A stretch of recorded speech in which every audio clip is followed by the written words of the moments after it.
Shadowkeeper. Beyond the mountains, where the mist danced over the peaks and the wind sang forgotten songs, lay a settlement called Eridan. The people here believed that every person had a shadow, not just a mere reflection of light, but a mirror of their fears. And among them lived an old man named Silas, who claimed to see the shadows of others. "A shadow does not deceive you," he would say. "It will show you what you fear most." The young shepherd Liam had often heard Silas's words, but he had dismissed them as the product of an aging mind.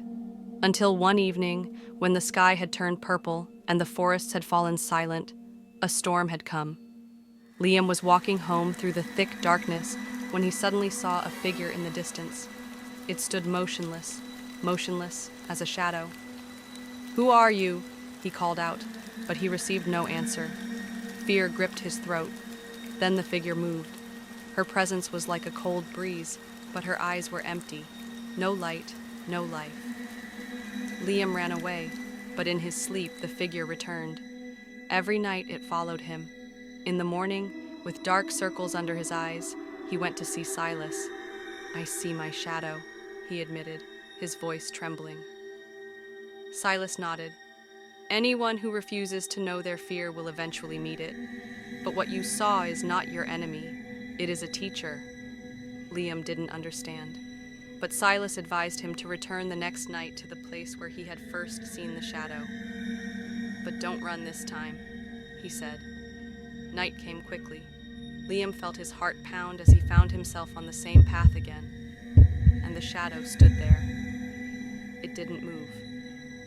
This time Liam didn't back down.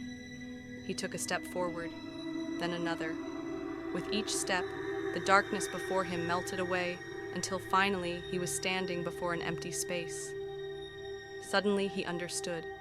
The shadow was nothing more than a reflection of his own fears. He had feared loss, failure, loneliness, but now that he had faced them, their power had vanished. He returned to Silas in the morning. "Weren't you afraid?" the old man asked. "I was," Liam admitted, "but when I accepted fear, it stopped controlling me."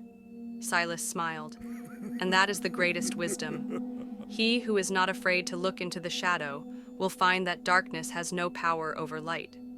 The fear we face is often just a reflection of our thoughts. When we allow ourselves to look it straight in the eye, its power wanes. As the Stoic wisdom says, a person's greatest strength lies in how they face their fears."